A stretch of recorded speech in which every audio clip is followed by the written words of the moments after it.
안녕하십니까. 반갑습니다. 오늘 보니까 육조단경 12번째네요.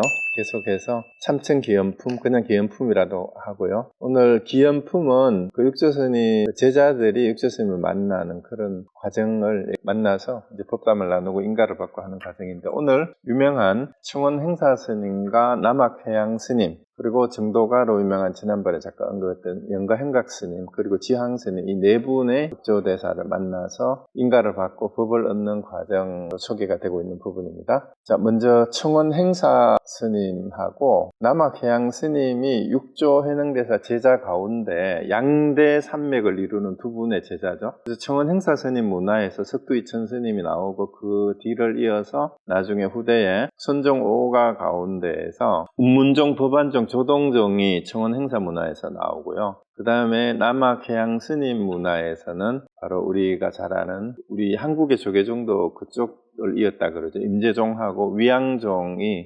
남학해양선사 문화의 법맥에서 나옵니다. 자, 그럼 청원행사스님 얘기인데요. 육조대사하고 만나는 과정이 육조단계에는 아주 간단하게 돼 있어요. 돼 있는데 일단 한번 봅시다. 원문을 바로. 행사선사의 성은 유씨고 길조 안성 사람인데 조계의 법석이 성황을 이룬다는 말을 듣고 바로 와서 예를 들어 여쭈었다 했는데, 원래 행사스님은 어릴 때 동진 출가를 해서 몇 살에 출가했는지도 잘 모른대요. 그래서 아주 어릴 때부터 절에서 살았고 평소에는 별로 말도 없고 그랬던 분인데, 일단 이제 육조 해능대사를 찾아와서 여기 단경에 나오는 그 전에 와서 있었다고 그러는데, 여기는 바로 질문이 바로 나옵니다. 자, 마땅히 어떻게 힘써야 계급에 떨어지지 않습니까? 여기서 말하는 계급이 뭐겠어요? 계급이 1등병, 2등병, 위관, 장군. 불교에서 말하는 계차는 바로 흔히 말하는 범부다, 보살이다, 중생이다, 뭐 그렇게 얘기하잖아요. 그러니까 경지의 수준을 얘기하는 거예요. 그러니까 중생이 따로 있고 보살이 따로 있고, 아니면 뭐 소승이다, 대승이다, 이걸 얘기하는 것도 괜찮아요. 그래서 범부와 중생 그리고 보살, 부처가 따로 있느냐, 그의 계급은 그걸 나누는 건데, 이제 보살도 이제 뭐 하음 십지에 보면은 보살도 또 십지, 일지, 이지 이래가지고 1이 2 나누잖아요. 그래서 어떻게 해야 그렇게 나누는 데 떨어지지 않느냐 이 말이고, 아니면은 초기에 예를 들어서 이제 선정을 수행하는 거를 예를 들면은 뭐 1선, 2선, 3선 해가지고 마지막 제8선을 닦고 멸전정에 들었다, 이것도 계급이라고 할 수 있어요. 그렇게 나누는 데에 떨어지지 않는 것이 어떤 거냐라고 이렇게 묻는 거예요. 어떻게 해야 그런 차별을, 결국 결론이 뭐겠어요? 계급에 떨어지지 않느냐, 어떻게 해야 그런 차별지를 넘어서 완전해지겠느냐, 이렇게 묻는 거하고 똑같습니다. 그러니까 이제 질문을 거꾸로 본인을 돌아보게 만들어요. 너는 평소에 일찍이는 지금까지 이 말이에요. 뭘 어떻게 해왔길래 뭐 어떤 계급에 떨어졌느냐, 뭐 떨어지지 않느냐, 너는 지금까지 어떻게 해왔느냐 이 말이에요. 너는 지금까지 공부를 어떻게 했느냐. 그러니까 이 질문을 하는 거, 어떻게 힘써야 계급에 떨어지지 않습니까? 물으니까 지금까지 뭘 어떻게 해왔는데 그런 질문을 하냐 이 말입니다. 그러니까 성스러운 진리도 또한 하지 않습니다, 혹은 뭐 짓지 않습니다 그랬는데, 행하지 않는다라고 해도 돼요. 그 성스러운 진리가 뭘까요? 성제는 바로 사성제를 얘기한 거예요. 사성제. 그러니까 사성제도 또한 불위라고 했어요. 사성제조차도 나는 행하지 않습니다라고 이렇게 얘기를 한 거예요. 짓지 않는다. 그러면 우리는 흔히 불교 기초교리를 공부할 때나 초기 불교 공부하는 사람들은 사성제의 가르침이 곧 불교다, 사성제의 가르침을 벗어나는 것은 불교가 아니다, 불교 핵심이고 사성제라고 할 수 있는데, 흔히 말하는 고집멸도 사성제를 말하는 거예요. 고성제, 집성제, 멸성제, 도성제, 그것도 하지 않는데요. 성스러운 진리, 그 사성제도 저는 뭐 고려하지 않는다, 행하지 않는다, 짓지 않는다 이렇게 얘기를 하니까, 그렇다면 네가 어디 계급에 떨어질 때가 어디 있느냐, 이렇게 다시 반문을 한 겁니다. 어떤 계급에 떨어졌느냐. 이러니까 본인도 알아요. 성스러운 진리도 오히려 하지 않는데 무슨 계급이 있겠습니까? 이렇게 반문을 하므로 조사가 그러심을 알아보고 행사를 대중의 우두머리로 삼으셨다, 이렇게 하고요. 어느 날 조사께서 말씀하시기를 너는 마땅히 한 지방을 맡아 교화하여 법이 끊어지지 않도록 하라고 해가지고 행사가 길주 청원산으로 가서 법을 풀고 교화했다라고 했는데, 그래서 이제 중국 스님들의 법호가 대부분이 그 그 스님이 머물던 지역의 고장 이름이나 산 이름을 붙이는 경우가 많은데요. 청원 행사 스님도 청원산에 머무르는 스님. 그리고 해능 스님은 앞에 뭐가 붙어요? 조계산에 머물렀다고 조계해능 이렇게 부르는데 청원도 산 이름이고 지명입니다. 근데 여기를 보면 행사선사의 행장을 다른 데에서 이렇게 기록을 보면은 일찍 출가해서 여러 군데에서 공부를 했다 그래요. 그럼 이때 이미 그 중국에서 성행을 하던 게 어떤 게 있냐 하면은요, 유식이 들어왔고 법화 사상이 들어와서 천태종이 이미 천태지대사가 천태지감법을 가르치는 게 이미 이전에 있었어요. 그래서 육조 해능대사를 찾아오는 분들 중에 오늘 뒤에도 나오지만 천태지감법의 수행을 해서 이미 경지에 다 오르고 이미 깨달음의 경지에 도달한 스님들이에요. 이미 이분들이. 그리고 마지막에 육조 해능대사에 와서 확인을 하고 인가를 받는 그런 절차만 보여주는 겁니다. 그래서 이제 다른 게 다 생략이 되고 마지막에 질문과 문답을 통해서 바로 확인을 하는 과정을 통해서 육조 해능대사가 보니까 이청원 행사관은 이미 공부 다 된 사람이에요. 그래서 바로 인가해 주는 겁니다. 그래서 불러서 이제 법을 그대로 전해주고 다른 지방으로 가서 법을 펴라라고 이렇게 바로 인가를 해주는 거죠. 그러니까 이청원 행사 문화에서 그 운문종하고 조동종하고 법안종이 이쪽에서 태동을 해서 나왔는데 일단 단경에서는 간단하게 이 상황만 나옵니다. 그런데 여기서 하나 이제 언급하고 가야 될 게 여러분들이 걸리는 게 있을 거예요. 기초교리만 공부하고 사성제를 제대로 이해를 하고 해야만 이게 되는데 사성제조차도 하지 않는다라는 말은 뭐 반야신경을 공부를 하신 분들은 반야신경에서도 무고진멸도라고 하니까 뭐 그런 얘기인가 이렇게 짐작하실 수도 있는데 일단 이 사성제를 해석하는 게 천태지대사가 정리한 4가지의 사성제 해석이 있어요. 그거를 사종사제라고 흔히 그렇게 얘기를 하는데 사성제라는 말이에요. 사종사제에 뭐가 있냐면 첫째는 이 생멸사제가 있어요.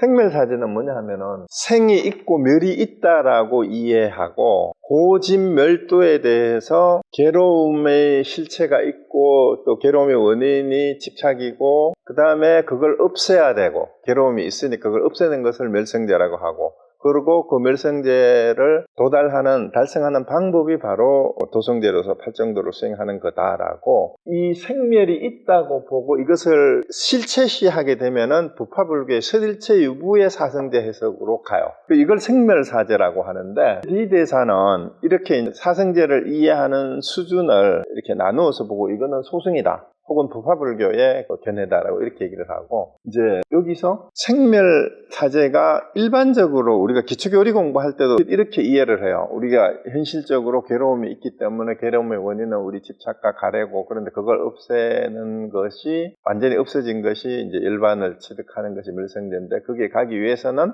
팔정도를 수행을 해야 된다. 이렇게 얘기를 하는데 그게 반야사상에서부터 이 무생사제를 얘기를 해요. 무생사제가 뭐예요? 불생불멸이라는 거야. 그러니까 고진멸도를 얘기하는데 생멸이 원래 없으면 괴로움도 원래 없고 멸해야 될 것도 원래 불생불멸이기 때문에 무고진멸도를 얘기하는 반야사상에서 얘기하는 게 바로 무생사제라고 그래요. 무생사제. 생멸이 없는 사제다. 생멸이 없다. 그 사제를 이해하는데 반야신경에서 이해하듯이 고진멸도도 공의 입장에서 보면 이거는 공의 입장에서 보는 겁니다. 이거는 설일체 유부의 부파불교의 입장에서 보는 거고 그 다음에 무량사제라고 하는 게 있대. 무량사제. 끝이 없다라는 얘기죠. 이거는 무슨 얘기냐 하면은 이 보살승에서 비록 공의 입장에서는 생멸이 원래 없고 고진멸도가 원래 없다라고 하지만 현실을 사는 중생들은 연기에 의해서 매 순간 겪는 괴로움이 없지 않다라는 거예요.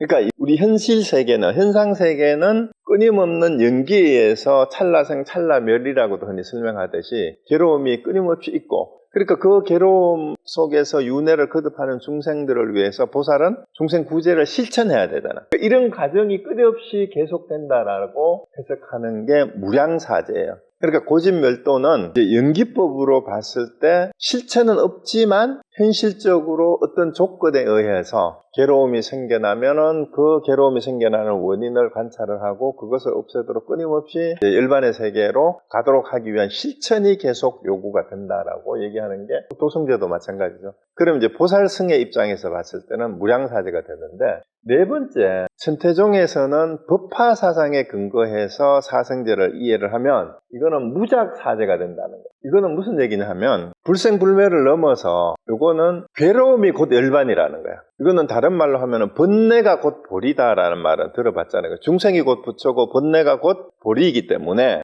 괴로워할 것도 없고 끊어야 할 것도 없고 닦아야 할 것도 없고 증득해야 될 것도 따로 없기 때문에 따로 괴로움을 없애야 할 것도 없다. 그러니까 지금 얘기한 거죠. 닦아야 할 것도 없고 끊어야 할 것도 없고 증득해야 할 것도 없고 괴로워해야 할 것도 없다라는 입장에서 번뇌가 곧 보리고 중생이 곧 부처고, 이런 입장에서 이거는 이제 법화의 일승 원교 입장에서 봤을 때 사성제를 해석하면 그렇게 되기 때문에 여기에서 사성제를 이해를 해야 된다라고 주장을 하고, 천태종은 이제 법화종을 얘기하는 거예요. 법화경 천태지대사, 천태종에서 구분한 사종사제예요. 사성제를 이렇게 이해해야 된다. 그래서 여기는 아직까지도 사성제에 대한 상이 남아있다라고 이렇게 보는 거죠. 그리고 반야신경에서 말하는 무고집멸도만 얘기하면 어떻게 돼요? 자칫 잘못하면 공이라는 낙공에 떨어질 가능성이 있다. 그건 아닌데, 그래서 마치 허망하게 일체가 비었다라는 그 생각이, 이거는 우리 지난번에 했죠? 뭐가 없다 하면 없다는 견해에 떨어지잖아요. 그래서 고집멸도, 무고집멸도를 얘기하니까 고집멸도가 없다고 하는 없다는 견해에 떨어지면 그건 진짜 반야신경의 뜻이 아니에요. 근데 어쨌든 법화경을 소위 경전하라는 천태종 계통에서는 법화경의 가르침의 말로 일승원교로 최고의 가르침이다 이렇게 얘기를 하죠. 그러니까 이제 무작사제를 해야 된다라니까, 여기는 자, 이 내용을 짐작을 해서 보면 청원 행사는 이미 어디에 가 있어요? 무작사제의 경지에 이미 천태종에서 충분히 공부를 하고 왔음을 짐작할 수 있어요. 왜? 성스러운 진리도 하지 않는다라고 이렇게 얘기를 했으니까. 그래서 천태종에서 이미 가르쳤던 지간법을 통해서 이미 동진 출가, 어릴 때 출가해가지고 여러 중국의 당나라 때에 주유를 하면서 큰 스님들을 뵙고 여러 파의 스님들을 찾아서 공부를 다 하고 육조현행다사를 찾아온 사람이에요. 그러니까 바로 이런 얘기를 할 수가 있다라는 그런 얘기죠. 이렇게 해서 이제 청원 행사가 바로 법기임을 육조현행대사가 바로 알아보고 대중의 우두머리로 삼는 이유도 이만큼 공부가 돼서 찾아온 사람이기 때문에 그렇다라고 볼 수가 있습니다. 그래서 이거 사성제에 대한 이런 예석이 있다라는 걸 알아두시고 여기에 대해서 이제 얘기하는 분들이 있을 거예요. 그러면 이제 선종은 그럼 육조현행대사의 입장에 봤을 때도 거의 당연히 이걸 다 아우르죠. 그리고 그때 방편 본문으로서 이렇게 이제 하고 있다. 사성제에 대해서도 그렇게 하고 있다라는 겁니다. 자, 그래서 청원 행사의 얘기는 요 내용만 단경에 실려 있어요. 자, 그 다음에 바로 남학해양선사입니다. 청원 행사의 양대 제자 가운데 또 한 분이 이제 해양선사, 아까 말씀드렸던 것처럼 유양종과 임재종이 여기에서 나왔어요. 해양선사는 금주 두씨의 아들인데 처음 숭산의 안국사는 해안국사를 얘기를 해요. 해안국사라고 하는 안국사를 뵀는데 안국사가 조계에 가서 뵙고 여쭤보라 함으로 찾아와서 예배를 했다라고 하는데, 해양선사도 뒤에 이제 나오지만 이미 공부가 다 된 상태에서 왔어요. 그래서 이제 육조현행대사가 질문을 했는데 어디서 왔느냐라고 물으니까 숭산에서 왔습니다. 그러니까 무슨 물건이 이렇게 왔는고 했는데, 요때만 해도 지금 육조단경의 판본에는 대부분이 바로 질문이 설사 한 물건이라고 하여도 맞지 않습니다 이렇게 했는데, 다른 기록에 보면은요, 처음에 찾아와가지고 무슨 물건이 이렇게 왔는 거라고 했을 때에 대답을 못하고 쩔쩔매다가 8년 만에 다시 대답을 한 것이 바로 설사 한 물건이 맞지 않습니다라고 대답을 한 게 8년 만에 나온 대답이래요. 8년 만에. 이게 이제 그 기록이 육조단계에는 기록이 안 됐고, 옛날 판본에는 설사 무슨 물건이 이렇게 왔는고 하는 질문을 받고 8년 뒤에야 설사 한 물건이라고 해도 맞지 않습니다라고 대답을 하고 이제 인가를 받았다는 얘기가 있으니까, 여러분 어떻게 생각하세요?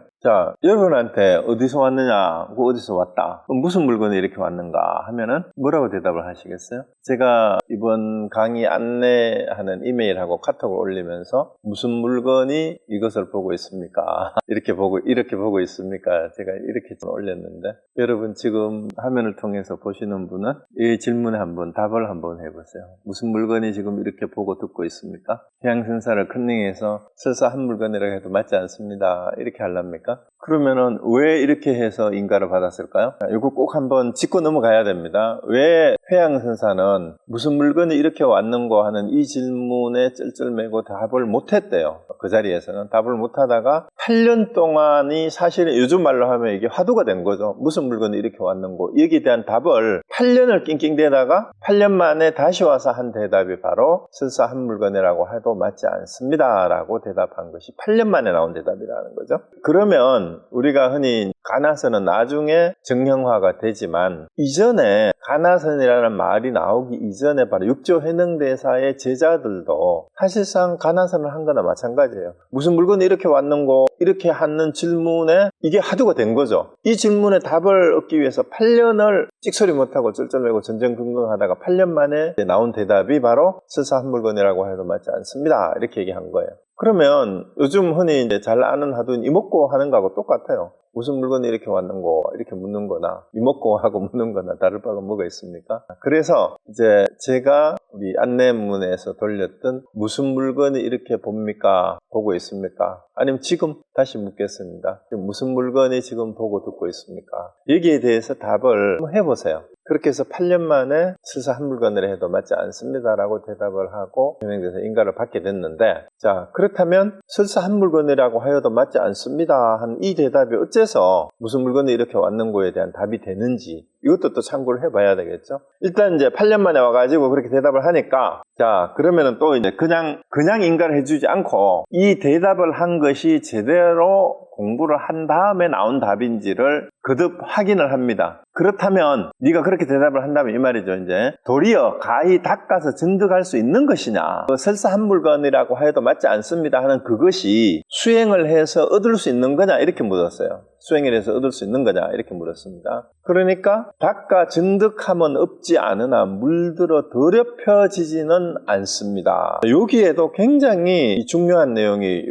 두 대화에 담겨 있어요. 그 아까도 잠깐 언급을 했고, 지난번에 얘기했던 닦을 것이 없다, 증득할 것이 없다라고 하면 없다는 견해에 떨어지게 돼요. 그래서 거기에 떨어져 있는지 아닌지를 확인하는, 점검하는 육조대사의 반문이에요, 이게. 설사 한 물건을 해도 맞지 않습니다라는 이 말은 이제 무슨 물건이 이렇게 왔는 거에 대한 대답으로 맞는 것 같은데 제대로 알고 대답하는지 다시 확인 질문을, 확인 사살을 또 하는 거예요. 그렇다면은 정말로 닦아서 증득할 게 있느냐 없느냐 이렇게 묻는 거죠. 닦아서 증득할 수 있는 거냐, 그게 닦아서 증득할 게 있는 거냐 이렇게 물으니까 있다 없다에 떨어졌는지 안 떨어졌는지를 보는 거예요. 그러니까 닦아 증득하면 없지 않으나 없는 건 아니라는 거예요. 그렇지만 이제 답이 물들어 더럽혀지지는 않습니다. 이 부분을 이해를 잘 해야 돼요. 물들어 더럽혀지지 않다. 그러면은 이 물들어 더럽혀지지 않는다는 걸 어떻게 이해돼야 하는 거예요? 자, 있다 하면은 있는 데에 물드는 거고, 없다 하면 없는 데에 물든다라는 말은 머문다라는 말이랑 똑같아요. 우리가 흔히 금강경을 할 때 어디에도 머무름이 없고 어디에서 물듦이 없다 이렇게 돼야 되잖아요. 어떤 상에도 떨어지면 안 된다. 이 전부 같은 말이에요.